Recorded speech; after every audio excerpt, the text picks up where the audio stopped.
आप देख रहे हैं नेट्रिक न्यूज, साहस सच कहने का। ये सलाहकार तो धोखेबाज निकला। गुनाहों को सुनकर कांप जाएंगे आप। नामी गिरामी चैनल का लुटेरा सलाहकार, पेशा सलाहकार का काम धोखाधड़ी का। धोखेबाज शांति स्वरूप सतीजा का काला चिट्ठा। जरा गौर से इस बड़े चैनल में बैठे इस शख्स को देखिए।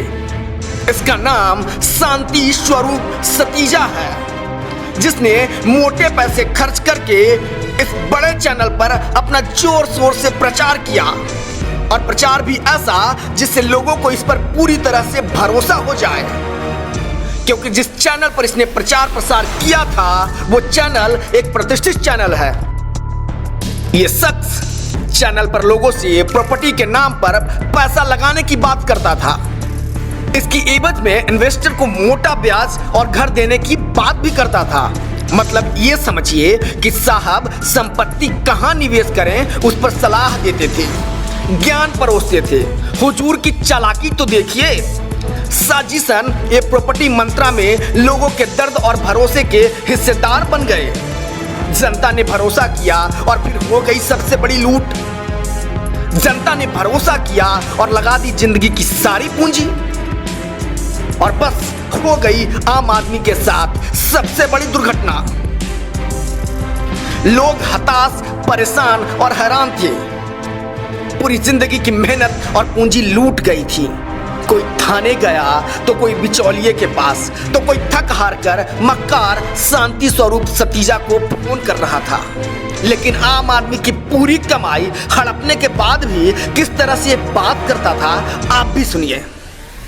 मुझे अपनी जान का खतरा है। मैं तब से घबराई घूम रही हूँ। मैं चाहती हूँ कि जो भी थ्रेटिंग का जो मैंने ईओडब्ल्यू के अंदर केस डाला, इसकी अब तक क्यों नहीं सुनवाई हुई। 17 मई 2018 को मुझे धमकी दी गई है और आज आप देख लीजिए अभी तक इसकी कोई सुनवाई नहीं है।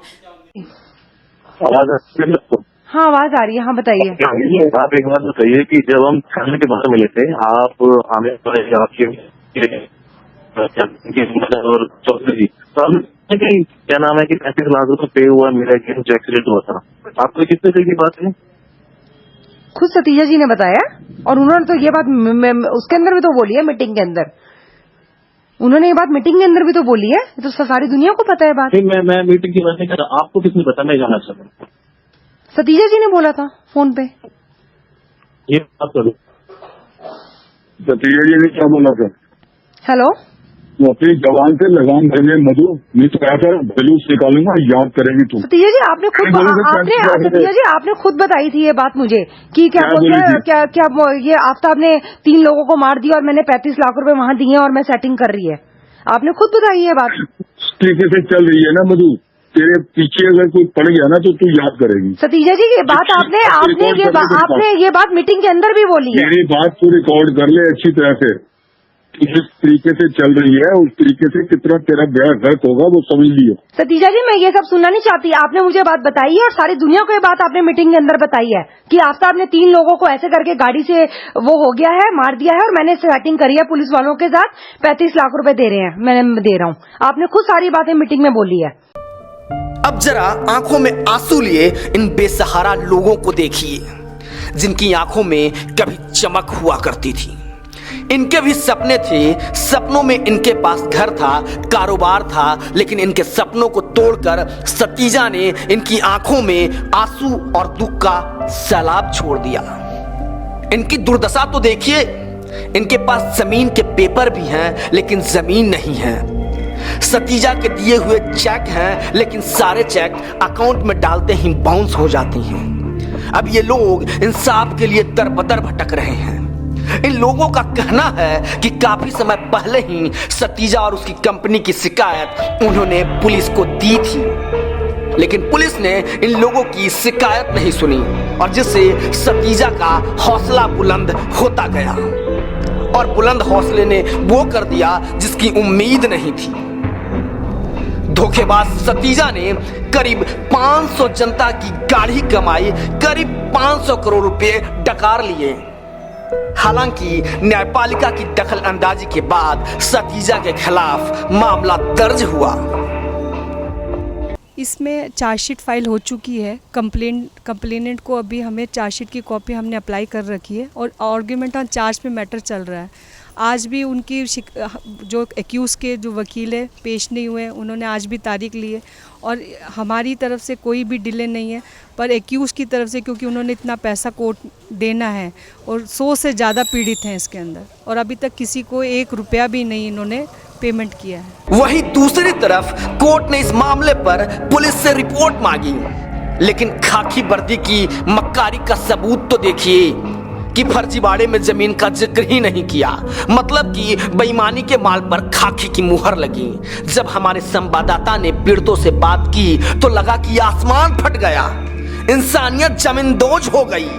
अब आप अंदाजा लगाइए कि जब रक्षक ही भक्षक बन जाए तो क्या किया जाए, जरा आप भी सुनिए। कम निवेश ज़्यादा मुनाफा। जी हाँ, अक्सर लोग ऐसे ही झांसे में आ जाते हैं, लेकिन अगर किसी बड़े चैनल पर ऐसा प्रचार किया जाए तो जाहिर सी बात है हर कोई उनके झांसे में आ जाएगा। जी हाँ, संपत्ति ग्रुप एक ऐसा ग्रुप है जिसने लोगों को अपने झांसे में लेकर उनसे करोड़ों रुपए हड़प लिए और उसके बाद अपने आप को दिवालिया घोषित कर दिया।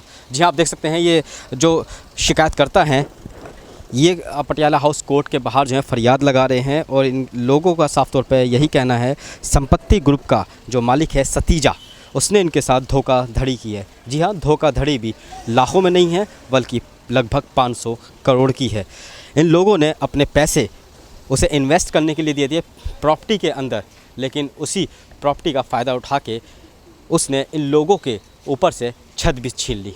जी हाँ, बातचीत करते हैं लोगों से और जानते हैं आखिर किस तरीके से ये लोग जो है उस प्रॉपर्टी डीलर के चंगुल में फंसे थे। ये बताइए, क्या नाम है आपका? बेटा, मेरा नाम पुष्पा जैमन है और मेरे जो पति इस टाइम पर एक सिक्योरिटी गार्ड की नौकरी कर रहे हैं, जो हमारे सर पे छत भी नहीं है इस टाइम पर।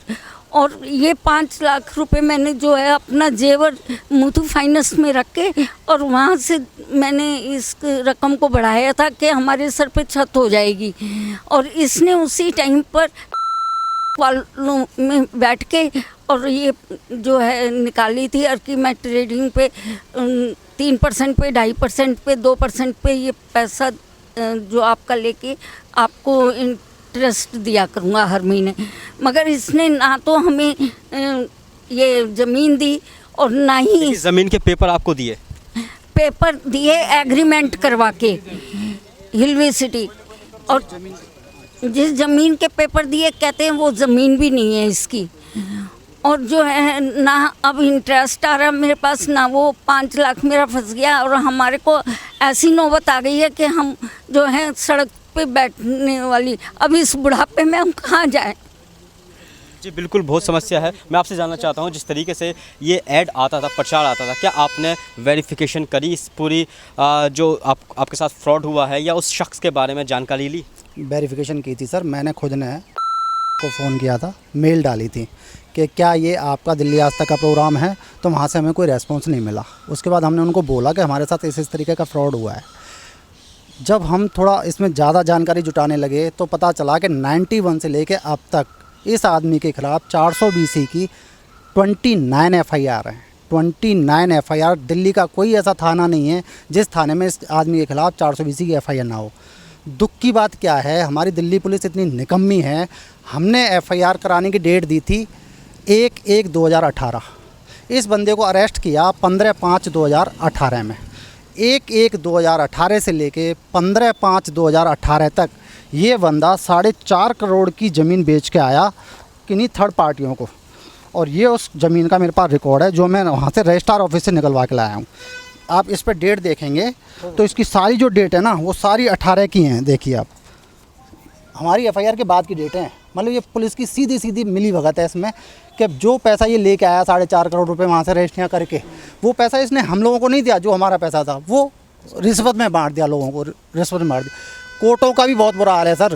कोर्टों में भी जज साहब से हमने बोला कि जज साहब हमें चार्जशीट की कॉपी दे दो। जज साहब बोलते हैं चार्जशीट की कॉपी नहीं मिलेगी। ये चार्जशीट की कॉपी हमने इसी पटियाला हाउस से पैसे दे के लिए। तो सिस्टम तो हो गया सारा भ्रष्ट, ठीक है जी।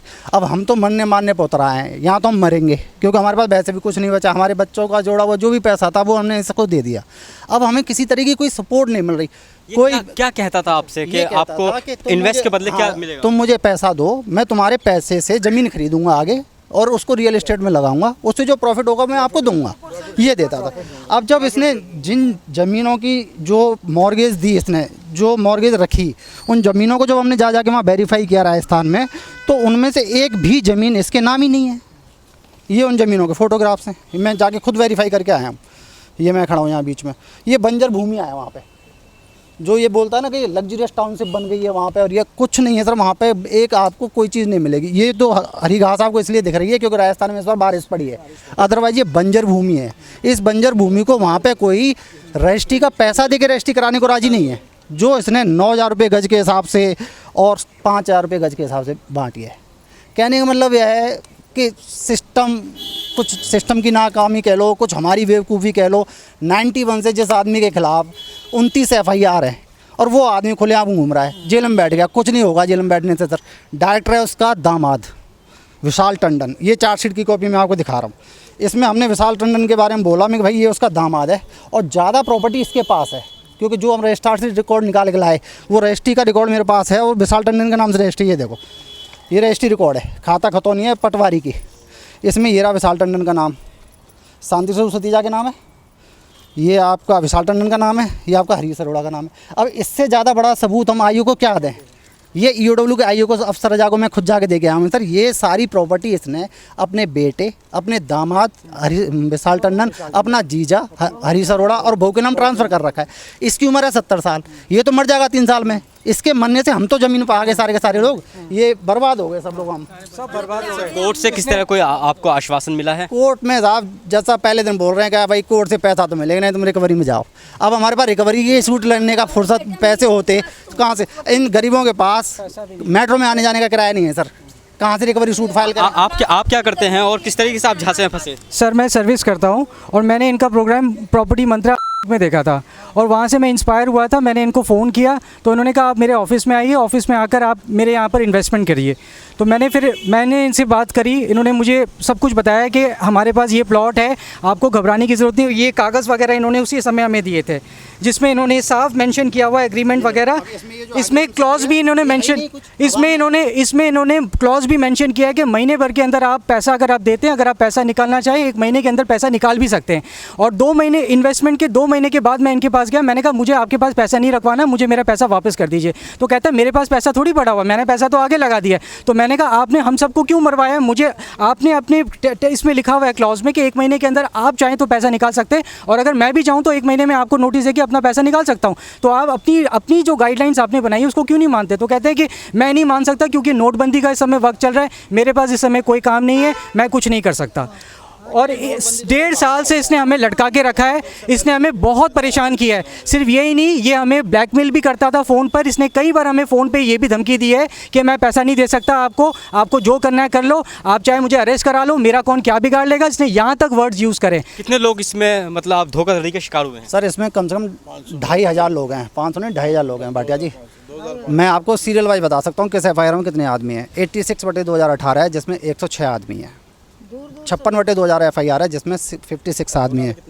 घोटाला है सर ये मोर देन 500 करोड़ का है, more than PMO, CM house, CBI office, Delhi police commissioner, DCP, कोई ऐसी जगह नहीं छोड़ी सर हमने जो पिछले 2 साल से हम जहाँ धक्के नहीं खा रहे हों।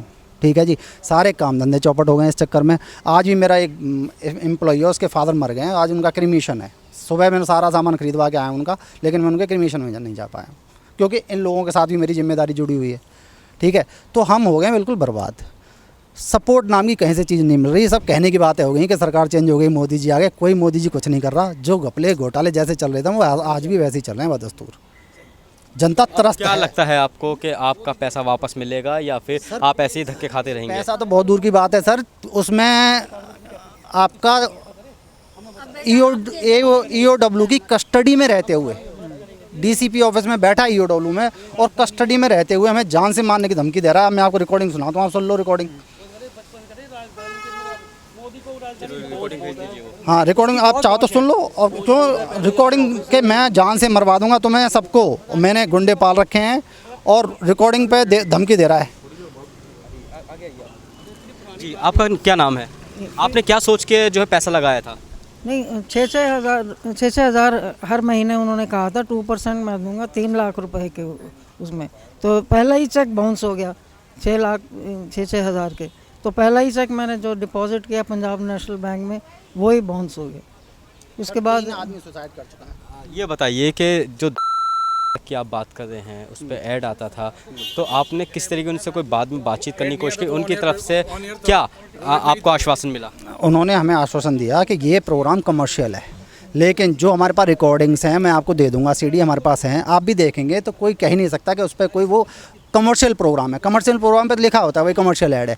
उनके एंकर बैठे होते थे, उनसे सवाल जवाब करते थे। वो इस तरीके से फ्रेम कर रखा था चीटिंग का वो, कि लोग उनके झांसे मार के उनको कॉल करते थे। ऑफिस में जाते थे तो ऑफिस में जाके लोग एक तो उसकी एज को देख के, एक क्यों प्रोग्राम आ रहा है, थोड़ा बड़ा चैनल है, लोग थोड़ा बिलीव करते हैं, लेकिन ये नहीं पता था कि वो भी इस भ्रष्ट सिस्टम का पार्ट है एक। तो उनको हमने जब बोला कि भाई ये, उनको हमने नोटिस भी भिजवाया, कोर्ट का भी एक नोटिस गया है, लेकिन कोई रेस्पॉन्स नहीं दिया। उन्होंने कह दिया कि भाई ये तो कमर्शियल प्रोग्राम है, हमारी कोई रेस्पॉन्सिबिलिटी इसमें बनती नहीं। तो आगे का आपका निर्णय क्या रहेगा, क्या कार्रवाई करेंगे? निर्णय तो ये तो हम वैसे तो बर्बाद हो ही चुके हैं, ठीक है जी। हम इसके डायरेक्टर को, दामाद को विशाल टंडन को, जीजा को हरीश अरोड़ा को, बीवी को, इसके बेटे को, सब अरेस्ट होने चाहिए, क्योंकि ज़्यादा पैसा और ज़्यादा ज़मीन उनके नाम है। ये हमारे पास सबूत है। हम पागलों की तरह कोर्ट 150 कोर्टों की लिस्ट है सर, कोर्ट केसों की लिस्ट 150 है। उससे हो क्या रहा है, हर एक वकील जो ना 1000 रुपये हर डेट पे मांग लो। अब ये गरीबों के पास रोटी नहीं है बनाने के लिए, बच्चों की फीस देने के लिए नहीं है, कहाँ से लड़ें? उसके पास हमारा पैसा है, करोड़ों रुपए हमने दे रखा है, तो वो वकीलों की फौज खड़ी करके घूम रहा है, धमकी दे रहा है हमें। तो अब बताइए कहाँ जाएं हम, कौन सी जगह जाएं? मेरा नाम परवीन भाटिया है। मेरी मिसेज ने 2 लाख रुपए इससे इन्वेस्ट किए थे, जिसमें से 2-3 महीने हमें इंटरेस्ट दिया और प्रॉफिट दिया। उसके बाद इसने सब कुछ बंद कर दिया। हमने इससे पैसे मांगे तो कहता रहा मैं इस महीने दे रहा हूँ, आज तक पैसे नहीं दिए। उसके बाद हमारी कोर्ट में भी मेडिशन होगी। कोर्ट में मेडिशन होने के बाद भी इसने आज तक एक पैसा नहीं दिया। ये भी कोर्ट की बहुत बड़ी तौहीन है कि पटियाला हाउस में हमारी कोर्ट में इसने मेडिशन की 3-4 आदमियों के साथ। मेरी बेटी ने भी इन्वेस्टमेंट किया है, ज्वाई ने भी किया है। पर ये ऐसे शख्स हैं जिन्होंने सब कुछ होने के बाद, कोर्ट में मेडिशन करने के बाद भी भाई मैं आज देता हूँ, उसके बाद भी उन्होंने एक पैसा आज तक हम लोगों को नहीं वापस किया। चलिए, बिल्कुल जिस तरीके से लोग जो हैं ये सोचकर पैसा इन्वेस्ट करते हैं कि उनके छत के ऊपर, उनके सर के ऊपर छत पड़ेगी, लेकिन अगर उनके सर पे से वो छत भी गायब हो जाए और 2 वक्त की रोटी भी गायब हो जाए तो उनके दिलों पर क्या बीतती है, ये कोई इन लोगों से पूछे। जी हाँ, बड़े चैनल पे ऐड आया था, इसलिए इन लोगों ने वहाँ पर निवेश किया, लेकिन कहीं ना कहीं जो प्रशासन है, प्रशासन भी इन लोगों की मदद नहीं कर रहा है। अब ये लोग अपनी गुहार आखिर लगाएं तो लगाए कहाँ? कैमरा पर्सन प्रशांत के साथ वाजिद अली, नेटवर्क न्यूज़, दिल्ली। हमारे साथ जुड़े रहने के लिए हमारे YouTube चैनल को सब्सक्राइब करें, साथ ही बेल आइकन को दबाएं। नेटवर्क न्यूज़ की खबरें सबसे पहले देखने के लिए।